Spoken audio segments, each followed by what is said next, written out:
दोस्तों स्वागत है आपका इस नए लेक्चर में। देखिए ऐसा है ना कि क्लास 12th की जो फिजिक्स की सेकंड बुक है वहां से स्टार्ट करते हुए अब मैं पहले टॉपिक से लेकर लास्ट टॉपिक तक चलूंगा और उसके बाद क्रम से मैं आपको फर्स्ट बुक के वीडियो भी अपलोड करके दे दूंगा। यूपी बोर्ड और सीबीएसई बोर्ड सभी बोर्ड के बच्चे इसको आप पढ़ सकते हैं, समझ में आपके आएगा। कोशिश करूंगा मैं हिंदी इंग्लिश दोनों में बोलूँ और जहाँ पे जरूरत पड़ेगी अगर आप मुझे कमेंट करके बताएंगे तो मैं वो चीज़ आपको अपलोड करके दे दूंगा। देखिए ऐसा है ना कि पहला टॉपिक जो हम लोग ले रहे हैं प्रकाश, आप जान रहे हैं सेकंड बुक का पहला टॉपिक है प्रकाश। तो प्रकाश में हम लोग जो पहला टॉपिक ले रहे हैं वो है रिफ्रैक्शन ऑफ लाइट, यानी प्रकाश का अपवर्तन। तो अपवर्तन क्या होता है, देखिए जब कोई प्रकाश एक माध्यम से, जब कोई प्रकाश किरण एक माध्यम से चलते हुए दूसरे माध्यम में जाती है, यानी पक्का यहाँ पे दो माध्यम हो गए, एक से आएगी एक में लाइट जाएगी, तो एक ऐसा फेस होगा जहाँ पे दोनों फेस मतलब दोनों सरफेस आके मिलेंगे। जैसे पहला प्लेन हो गया मान लीजिए एयर, दूसरा हो गया वाटर, तो दो जो एक पृष्ठ होगा जो दोनों को अलग करेगा उसको बोलते हैं अंतरा पृष्ठ। तो ये अंतरा पृष्ठ है, इसके ऊपर अलग माध्यम है, इसके नीचे अलग माध्यम है। मीडियम 1 का रिफ्रैक्टिव इंडेक्स अपवर्तनांक मैंने n1 लिया है, मीडियम 2 का अपवर्तनांक मैंने n2 लिया है। अपवर्तनांक क्या है अभी आपको बताते हैं। तो जब प्रकाश किरण एक माध्यम से आते हुए एक पृष्ठ को पार करके दूसरे माध्यम में जाती है तो ये देखा गया है कि कभी वो सीधे नहीं जाएगी, वो हमेशा जब जाएगी तो अपने रास्ते से थोड़ा सा मुड़ जाएगी। मतलब जो उसका ट्रैक था पहले और बाद उसको अगर आप मिलाएं तो एक सरल रेखा नहीं बनेगी। जैसे ये लाइट ऐसे आई, अब देखिए सीधे इसको जाना ऐसे चाहिए था, ये इधर बेंड हो गई, तो ये रास्ता जो इसका मुड़ जाना है इसी को बोलते हैं अपवर्तन। तो जब एक माध्यम से दूसरे माध्यम में जाते समय प्रकाश का अपने मार्ग से विचलित हो जाना, मुड़ जाना, इस घटना को बोलते हैं प्रकाश का अपवर्तन। अंग्रेजी में the deviation of light while passing from medium 1 to medium 2 is known as diffraction of light. तो देखते हैं यहाँ पर कुछ बातें हैं वो समझ लीजिए। जैसे ये जो पृष्ठ है जो दोनों माध्यम को अलग कर रहा है, यहाँ पर एक आप 90 अंश की बनाती हुई लाइन खींचिए तो इसको बोलते हैं नॉर्मल या अभिलंब। तो ये हो गया आपका नॉर्मल, ये हो गया आपका इंटरफेस, ये हो गई आपकी इंसिडेंट रे, यानी जो रे आ रही होगी पहले उसको आप बोलेंगे इंसिडेंट रे। क्या बोलेंगे? Incident ray. और हिंदी में इसको बोलेंगे आप आपतित किरण। क्या बोलेंगे? आपतित किरण या आपतित प्रकाश किरण।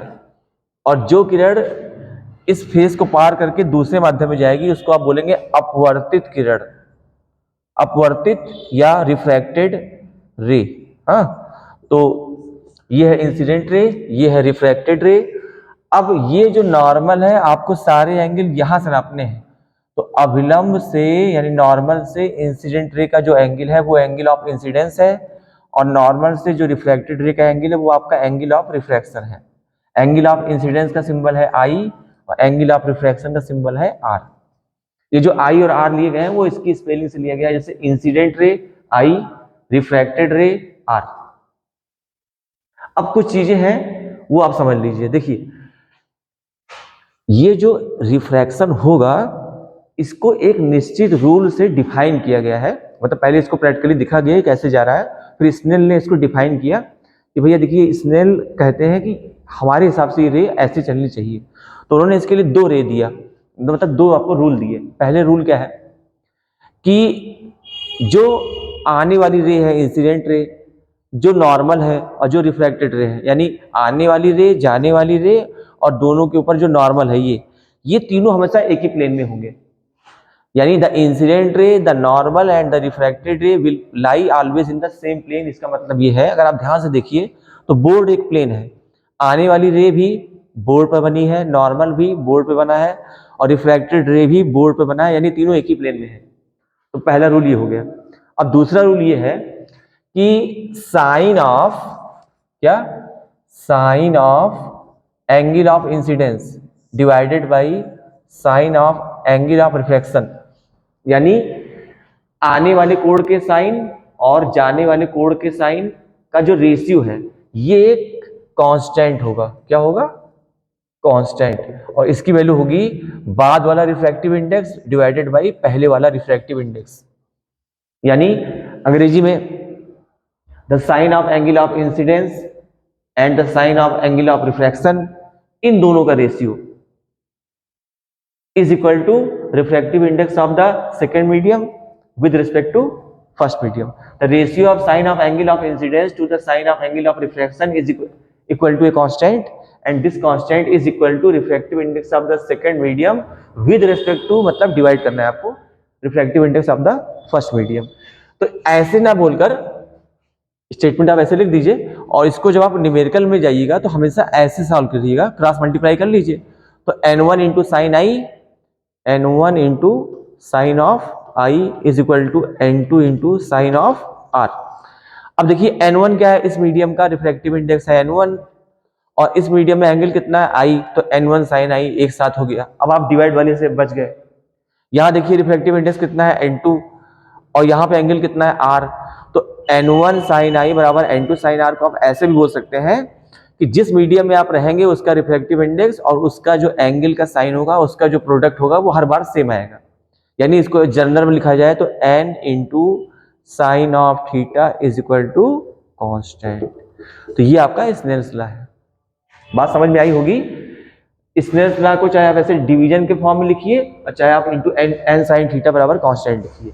अब देखिए, एक होता है रेयर मीडियम और डेंस मीडियम। अब ये क्या है, देखिए ऑप्टिकली रेयर होने का मतलब जहां पर मीडियम पार्टिकल दूर दूर हो, जैसे एयर है तो आप जानते हैं एयर के मॉलिक्यूल दूर दूर होते हैं।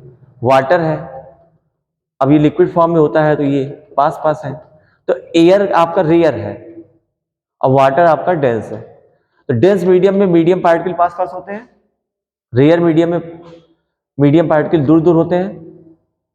अब जो रेयर होगा उसका रिफ्रैक्टिव इंडेक्स n कम होगा, और जो डेंस होगा उसका रिफ्रैक्टिव इंडेक्स ज्यादा होगा। यानी जो मीडियम अपनी डेंसिटी को बढ़ाता जाएगा उसका रिफ्रैक्टिव इंडेक्स भी बढ़ता जाएगा। ठीक, तो अब यहां देखिए क्या लिखा है, n refractive index into sine of theta बराबर कांस्टेंट। तो अगर n ज्यादा होगा तो थीटा क्या होगा, कम, क्योंकि एक ज्यादा एक कम होगा तभी प्रोडक्ट कांस्टेंट आएगा। तो अगर आप यहां देखिए तो इस डायग्राम में ये रेयर है और ये डेंस है, क्योंकि रेयर का रिफ्रैक्टिव इंडेक्स n कम है, एंगल ज्यादा है, और यहां देखिए n ज्यादा है, n यहां पर ज्यादा है और एंगल यहां कम है। इसीलिए इसने कहा कि जब कोई लाइट रे रेयर से डेंस में जाएगी तो वो हमेशा नॉर्मल की ओर बेंड करेगी, और जब कोई लाइट रे डेंस से चलते हुए रेयर में जाएगी तो वो सीधे ना जाकर नॉर्मल से दूर हटेगी। यानी यहाँ पे एंगल ऑफ रिफ्लेक्शन r ज्यादा है और यहाँ पर angle of incidence n i जो है वो कम है। तो मिलते हैं अगले वीडियो में।